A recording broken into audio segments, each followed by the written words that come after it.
हाँ बच्चों, अब देखेंगे निषेचन। इससे पहले हमने बताया था परागण, परागण की प्रक्रिया हो गई थी, प्रकार के प्रकार हो गए थे, परागण की युक्तियां हो गई थी। अब अगला टॉपिक देख रहे हैं निषेचन। निषेचन क्या होता है, हमने बताया था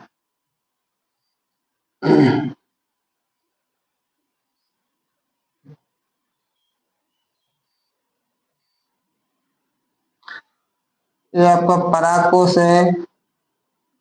परागकोश से परागकण दो सेल की अवस्था में पहुंचते हैं। कहाँ पे? वर्तिकाग्र पे।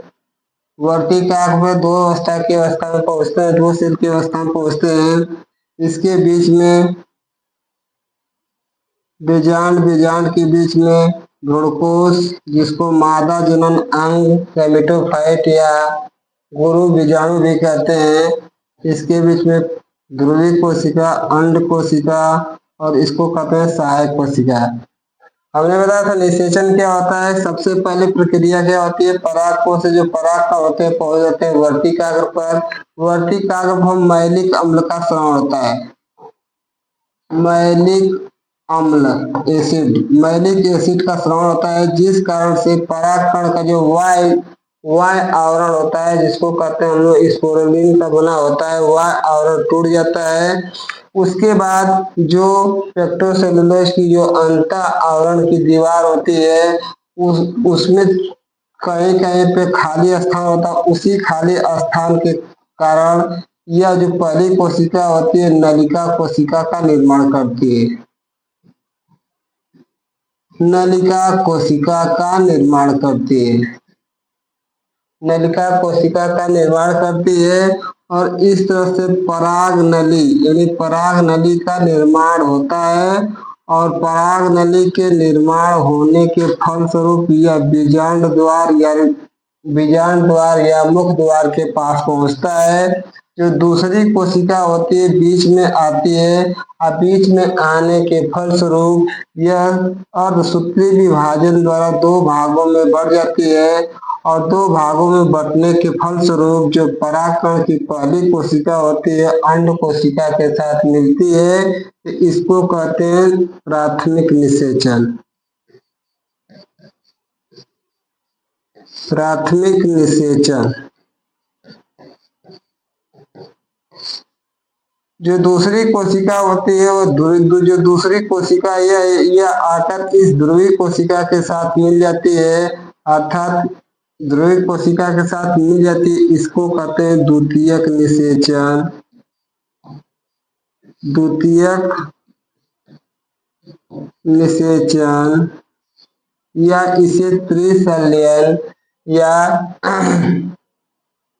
त्रिशल्यन या त्रिशल्यन भी कहते हैं या द्वितीयक निषेचन कहते हैं। और द्वितीयक निषेचन की खोज किया था एस.जे. नवास्चिन। एस.जे. नवास्चिन नामक वैज्ञानिक ने किया था द्वितीयक निषेचन की खोज। हम कह सकते हैं नर जनन अंग पुंकेसर, परागकण और मादा स्त्री जनन अंग जो अंडाशय होता है यानी पुंकेसर यानी परागकण और अंडाशय की मिलने की प्रक्रिया को निषेचन कहते हैं। पौधों में निषेचन दो प्रकार का पाया जाता है, एक होता है प्राथमिक निषेचन, दूसरा होता है द्वितीयक निषेचन। हम पहले बताए थे कि जो परागकोश होते हैं, इसे परागकोश से जो परागकण होते हैं दो सेल की अवस्था में पहुंचते हैं वर्तिकाग्र पर। वर्तिकाग्र पर मैलिक अम्ल का स्राव होता है, जिस कारण से जो परागकण का वाय आवरण होता है जो स्पोरुलिन का बना होता है वह टूट जाता है। और टूटने के बाद जो पहली कोशिका होती है यह पराग नली का निर्माण करती है। और पराग नली के निर्माण हो जाने के फलस्वरूप जो दूसरी कोशिका होती है इस मध्य भाग में आती है और मध्य भाग में अर्धसूत्री विभाजन के फलस्वरूप ये दो भागों में बढ़ जाती है। और दो भागों में बढ़ने के बाद यहाँ से जो पहली कोशिका होती है वो अंड कोशिका के साथ मिलती है, अंड कोशिका के साथ मिल जाती है। इसको प्राथमिक निषेचन यानी ये इसकी संख्या 2n हो जाती है। और जो दूसरी कोशिका होती है वो ध्रुवी कोशिका के साथ मिलती है। ध्रुवी कोशिका के साथ मिलने के बाद ये 3n हो जाता है।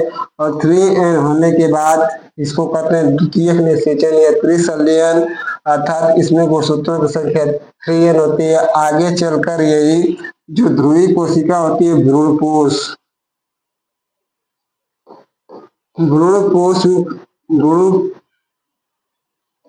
भ्रूणपोष में परिवर्तित हो जाती है, अर्थात और जो अंड कोशिका होती है भ्रूण में बदल जाती है।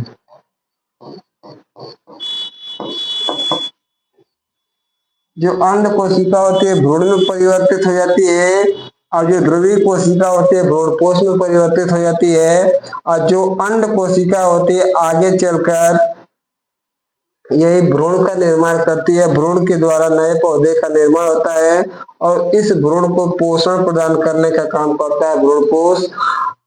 द्वितीयक निषेचन के फलस्वरूप त्रिसंलयन के फलस्वरूप भ्रूणपोष का निर्माण होता है। अर्थात हम कह सकते हैं कि परागकण की पहली कोशिका अंड कोशिका से जहाँ की मिलती है तो उसको प्राथमिक निषेचन कहते हैं।